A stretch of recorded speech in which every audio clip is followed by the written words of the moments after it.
I've learned something recently, like how to find your purpose and find your passion. And it's like take the things that you love to do as a kid, but Mm. then also take like your most painful moments and find a way that those two things can dance.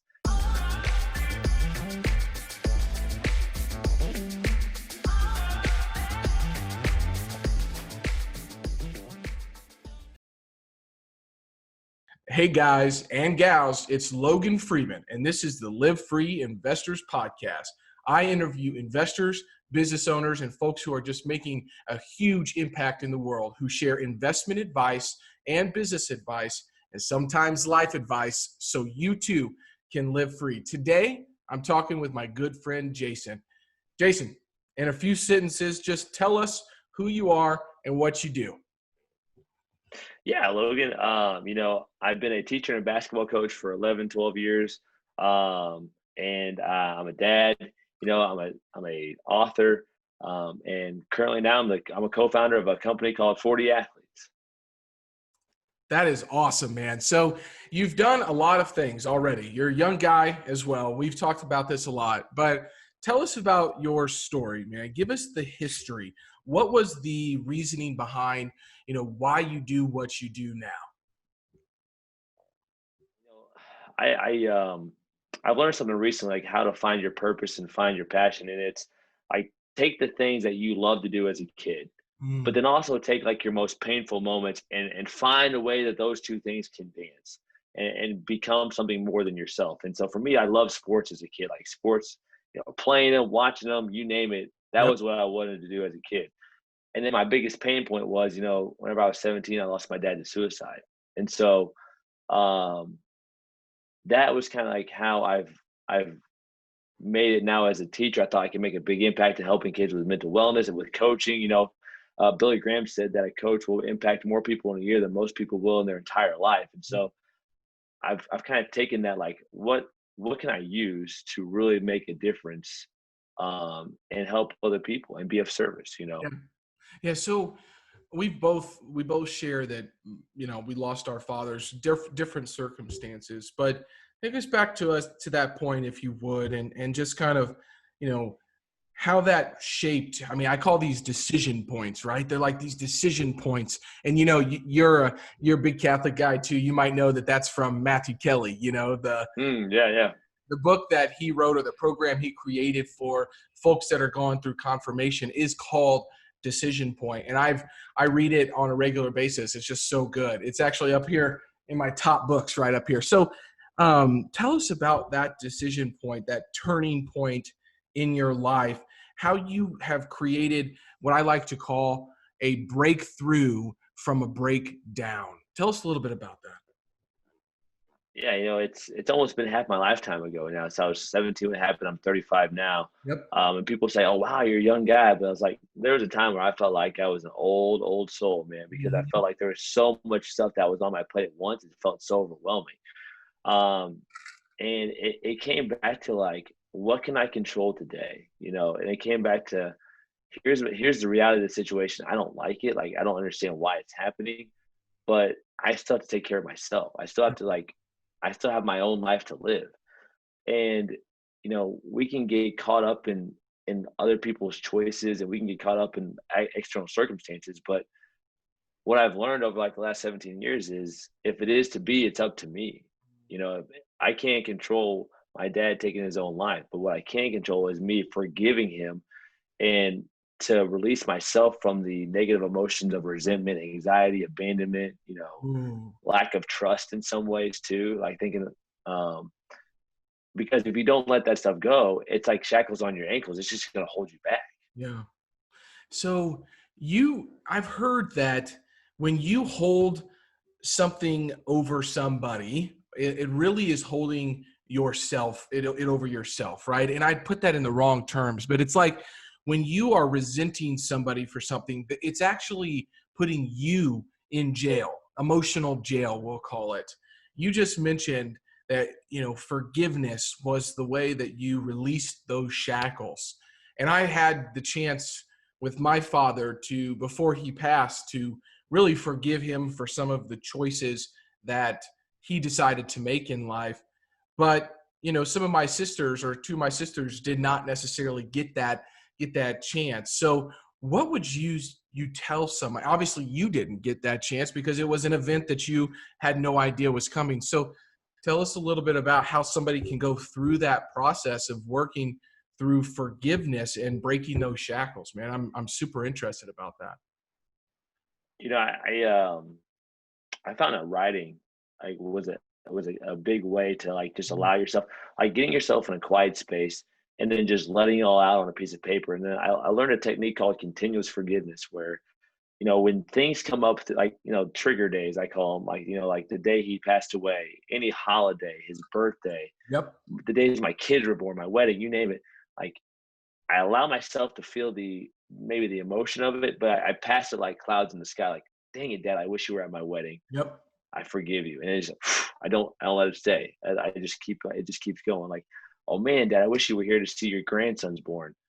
I forgive you. It's okay. And because I also understand too, like, spiritually, he's still here. And I know that might be pretty deep, but like, even though he's not here physically, we believe, I think you and I believe, that our spirits live on eternally. Yeah. So there's an element that maybe we can't physically see, that he might still be impacting me in ways that I'm not even aware of. Yeah. Okay. So we shared this in the sense that, my father never saw or never met my wife. Obviously, he's never met my children. He was not there on my wedding day. And his birthday is on Halloween. So we just kind of came through that. And, writing has been extremely impactful for me too.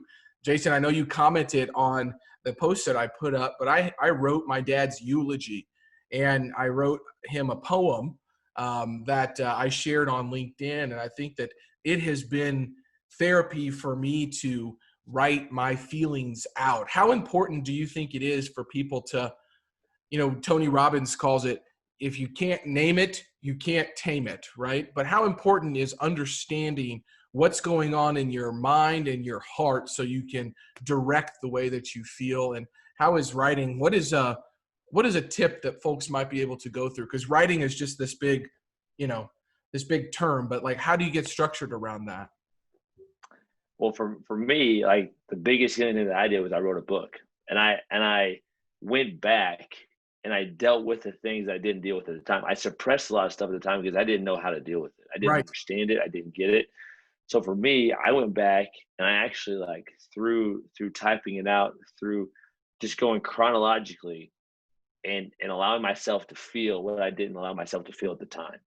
Because if you can either consciously feel it or you can unconsciously feel it, and sometimes, if you don't know it's there, then you have this tension within that you're not aware of. So for me, it was like going back, understanding why I felt the way I did when I did, and releasing that through the writing process, and being very specific about it too.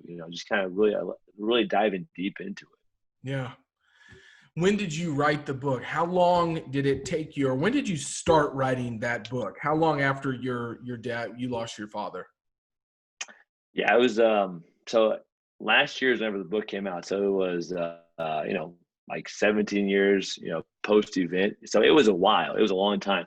Because I had to get, for myself, I felt like I had to get to a place where I was comfortable allowing people to know what my story was. Yeah, And I yeah. was comfortable. But the thing of it was, though, whenever I would meet new people, like, oh, hey, what do your parents do?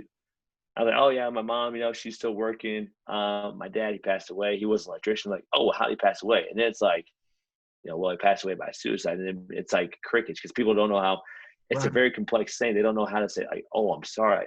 Do you know why? Like, it's not like a car accident, or it's Sure. it's just different. I mean, Yeah, yeah. so I was like, well, if my story's out there, and people know, that's one less thing I have to keep, answering to. It happened to me, but it doesn't have to be like something that has to continue to, like, be brought up over and over again. Yeah, yeah.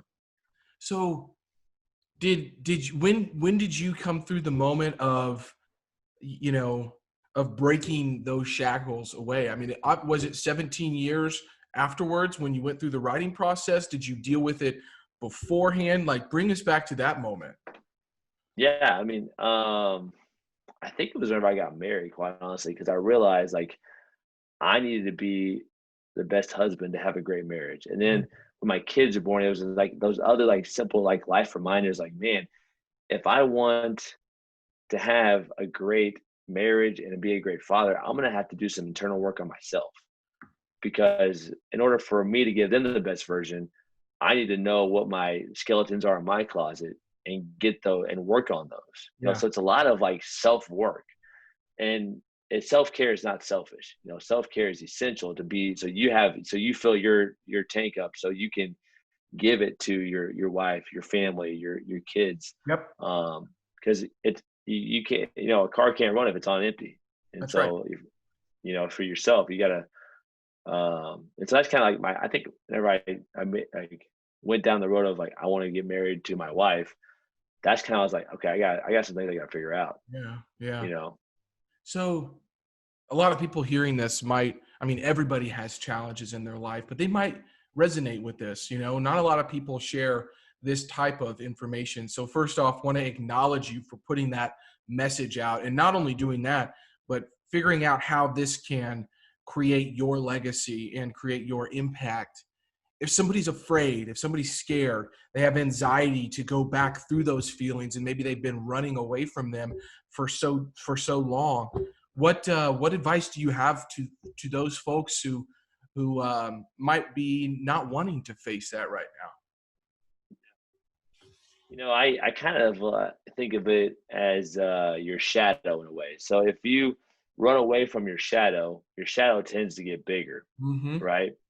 But if you turn and you face it, you don't, the shadow tends to go away. So as difficult as it is to face those things, it's much harder to run from them because they actually start to expand because you're not facing them. Like you actually like by hiding them, you actually allow them to grow. But by facing them, it's almost having that faith of like walking in that door and believing, you know, and what the things that you worry about or the things that are caught in your head, they tend to dissipate because you try, like, you know what? No, I'm going to face this straight on. It's between me and whatever's ahead of me. And I know the more I face it, the more I work through it, the easier eventually it gets. I'm not saying it's going to happen overnight. Yeah. I'm not saying it's going to happen in a year. But what I am saying is like it will get a little easier the more you decide to face your challenges as opposed to try to hide from them or run from Yeah. The best way for fear to dissipate is, like Jason just mentioned, turn around and step back into it. If something is feeling like it has control over me, or something that is impacting the way that I feel, the farther I try to get away from it, the closer it gets. No matter where I go, there I am. It's not going anywhere unless I deal with it. So the sooner that you can figure out how to deal with it in the most productive way, and I would recommend people look for resources to do this, right? Because this can be a very painful and difficult process. So there's definitely folks out there to help along, but what you're feeling and what people are feeling, most likely somebody has felt that before, and there's positive ways to get through that. So okay, so that's your story, that's your history, man. Thank you for sharing that. I wanted to kind of unpack that just a little bit. Since writing the book and kind of going back and turning towards your shadow, so to speak, I'm curious, you said you called them trigger days. Tell us about, now that you've worked through it and you've forgiven your father, those trigger days, they're still coming. And tell us how it's different now that you've worked through that than it was beforehand. I mean, there used to be days I really would dread because I didn't prepare for them. Like I Yeah. like they were kind of like on the calendar. I was like, I know it's coming, but that's a week and now I'm not gonna really like worry about it. My dad's birthday is a week before Christmas. It's December 19th, Yep. and so it's like, okay, man, what was something my dad was really good at during Christmas time? And he loved like decorating and getting the tree. So he's like, you know what? I'm gonna do that too and remember the good memory, remember the positive things, And I think that when you do that, you're gonna get a little emotional sometimes Sure. because you're gonna remember him now. But now with my kids, I'm like, I'm creating our own tradition. I'm creating a unique bond, and And again, I think it's allowing yourself to feel those emotions, kind of work through them, but also, that helps you not let it linger at the same time because you've faced it like we mentioned. I think, Logan, one of the biggest lies we tend to tell ourselves is that I'm the only one that's ever gone through something like Yeah. this. That's like the enemy's lie, like makes you feel like nobody's gonna understand me because I'm the only one that's ever going. And when you step out of that uncomfortableness and you kind of share like, oh dang, no, I'm not. Like Yeah. there's people that also have gone through this stuff, and it makes you feel like you're not alone anymore too. You know, not saying you should like.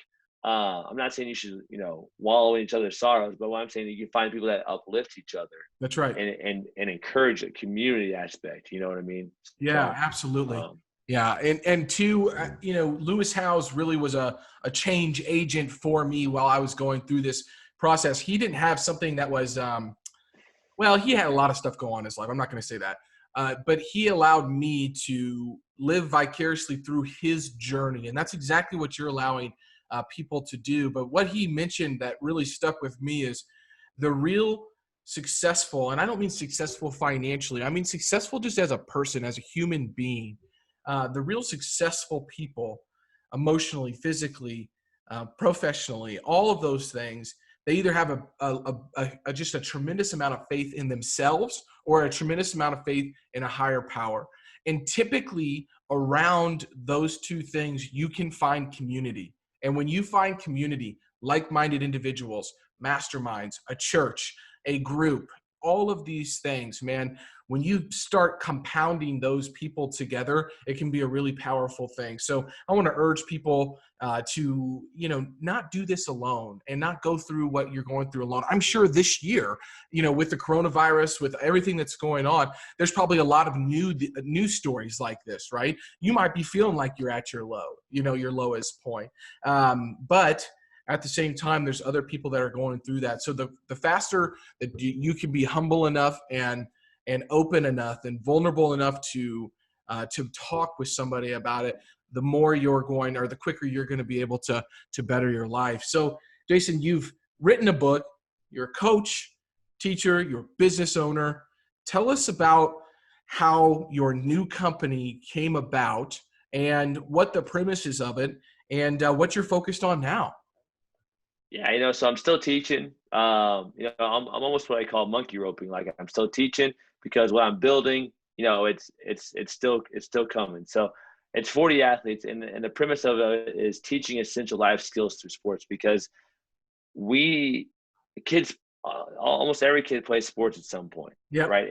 And sports is a carrot that you can really teach kids, the skills they're going to need beyond their playing days. Mm. And so we don't feel like it's happening enough.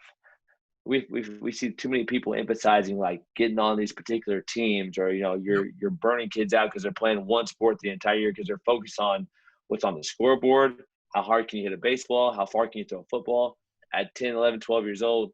And even into middle school, it's like, what if they get tired of doing that? What if they're done? Are they gonna like? It's how far they're gonna be able to throw a football? Is that going to help them build better relationships? If they can match 25 homers, but they can't manage their emotions. If they fling the bat whenever they strike out, what are we teaching here? So Yeah. we're trying to get like really bold with like, what is the purpose of sports? It's yes to have fun. It's yes to learn how to do those things, but how do we teach kids more things that are going to help them be successful adults? And I think the best definition of success is from Earl Nightingale. He says success is a worthy progression of an idea, and that doesn't mean like you're attached to material stuff. It's like with 40 athletes, like we're just continuing to progress and have that faith because we believe what we're teaching Mm-hmm. is going to change it, not only athletes but a generation of people. Yeah, man. Geez. Okay. All right. I have so many questions around this, but tell me, about how did you come up with, I'm not going to say curriculum, but that is a word that you are probably much more, used to than I am. How did you come up with the curriculum for this? How did you identify the lessons that you wanted to portray for the athletes? Like, what was that process? Was it a brainstorming? Did it come through your direct interaction with kids? Talk to me about that. Yeah, I was brainstorming with me and my co-founder Jim Huber because we've both been really diving into personal growth, because personal growth is part of the reason why I'm able to be at this space right now and understanding that. And so you know we have 24 weeks of content, and like the first 3 weeks is simply what is character, what are they, defining them. Then it's well, what's your definition of success? Okay, now you know what character traits are. What does it mean to be successful? Then we go into habits. Like, okay, Mm, so now boom, boom, or not habits. Sorry, goal setting. Then we go into goal setting. So we've laid it out in a way like things stack onto each other. yeah. Things build off of each other. It's not just like we just threw some things around. And then the people that we've studied, we took the content from the best of the best, the personal growth legends, even some coaches, that kind of thing as well. And we've taken some of their strategies, kind of, thought about them, repackaged them, and made them a way where a 12 to 18-year-old could turn them into small action steps through micro lessons. Like, it's like 6 to 8 minutes a day. It's Yeah. not very long. It's like the car ride home from practice, or the car ride to school, you name it. It doesn't take very long, but you're using that repetition. Like you've been a football player. How many times did you practice the same skill over and over again to perfect it, whether it's a Okay. blocking assignment, you name it? So now we want to do that same concept with the physical skills, Mm. do it now with the essential life skills. So it just becomes part of who you are. You don't even think about it that much. Okay. So love the idea for the kids. Really, for kids to get access to this, you've got to get the parents on board, right? Or how does that process work? I mean, are you Hmm. able to get kids to say, "Man, this is something I want to do," or is it, "Hey, parents, you need to buy into this idea so we can better our kids"? Like, what's the thought process there? The influence of coaches, like having transformational coaches and showing them, like, his coach is always looking for something to help teach kids beyond what the sport they're playing, right? Because coaches go into it, not, yes, they love the sport, but they love the relationships, the impact that they have. And so, you know, our goal is to create a village and a tribe of coaches, parents, and athletes, raising them up together as a unit, as a community. And so, the coaches are like, they're influencing the kids, and the parents might be watching it with the kids as well. Like, oh, I didn't know that about goal setting. Yeah, Oh, or like, because sometimes parents are uninformed too about certain things. And that's so if we could just find a way to help everybody just get a little bit better every day, just make those micro steps, and in over a year's time, you almost unrecognizable if you yeah. continue to work through it. So it's really using the power of the influence of a coach is kind of what our platform is. Yeah, in for coaches, the benefit of this is your players not only being better people, but they're going to play better, right? I mean, if you can emotionally be intelligent during a football game, Russell Wilson, I've been following very closely recently because an article came out that he spends over $1 million on his mind and his body per year, right? And so he kind of paired up with this guy Trevor or something, and they started their own mindset kind of company. But I think it's just like what Jim Collins said with good to great. At some level, the physical attributes of people are going to be matched. What brings people up to the next level is that emotional quotient that you can improve. So thank you for that, man. I'm going to Yeah. ask you some fun questions now because I know Okay. you are like this type of guy that like is reading all the time, taking in more content than I know. I mean, he's just super effective and efficient. And these are questions from, I think it was Tribe of Mentors from Tim Ferriss, but some of the questions I just love asking. I want to ask you a few of these. Are you ready? Yeah, let's go. Let's do it. Okay, man. What is the book or two books that you've given most as a gift and why? Um, Excluding my own, Yep. it's been Think and Grow Rich by Wallace Waddles, classic. And then a new one that just came out called The Buddha and the Badass, which is about the secret art of spirituality at work and how the workplace is shifting, and how to make work and your purpose align where it doesn't feel like work anymore. It Yeah. feels like a calling as opposed to a job, Love that. Yeah. Yeah. Okay. Well, so Think and Grow Rich, I have the Napoleon Hill version right over here. This is the workbook, and that book definitely changed my life. So I've given that book out quite a bit. I've also given a book that is a book that's focused on virtues, and it's called Boys to Men. Kind of a funny name because of the bank, but love Yeah. that book too. So, okay, what purchase of $100 or less has most positively impacted your life in the last 6 months? It's a hard one. Oh man, that's a good one. What purchase? I had to think about. I haven't really purchased a lot of stuff lately. Yeah, Um, what purchase of $100 or less? I would say it's just been the books that I've bought. I yeah. mean, quite honestly, it's like I'm always like the Robin Dreek book that we did Sizing people like up. when there's the difference between being likable and trust. I'm like, oh, that's good because a lot of people confuse those two. Yes, That's a big thing moving forward, especially as a new person in learning how to run a business. Is like you can like somebody, but doesn't mean like they're always going to be the most trustworthy. that's right. So I think that was probably one of my most beneficial investments this year. Okay. All right, man. What is an unusual habit or absurd thing that you love? I love to wear socks. Yeah. You know, I love that. my wife is like, "Are you gonna shower with those things on?" Or like, I'll take them off. She'll like, "Hey, your socks are still on," because my feet are just white as ghosts, right? It's something about I don't know what it is, but I'm trying to get better about being more barefoot and like being, Yeah. but it's just something that I don't know, man.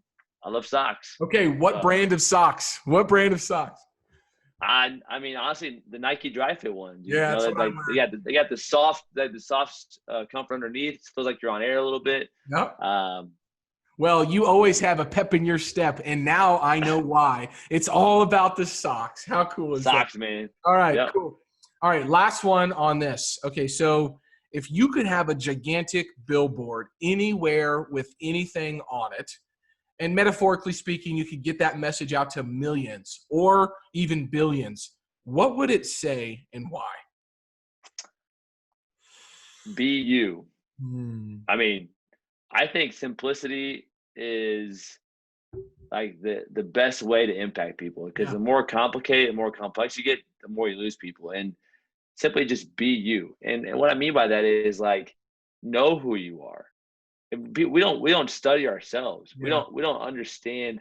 Like a lot of times, there's a study out like 85% of people are dissatisfied with their jobs, and it's because like we just continue to go down this mold of like, well, this is what I'm supposed to do. This is what everybody's telling me to do. Like, no, find out for yourself. Like what resonates with you. yeah, Like, what are the things that you love to do? What are the problems you think that have hit you that you're trying to solve? Because those are kind of like your clues on maybe what you're supposed to be here for.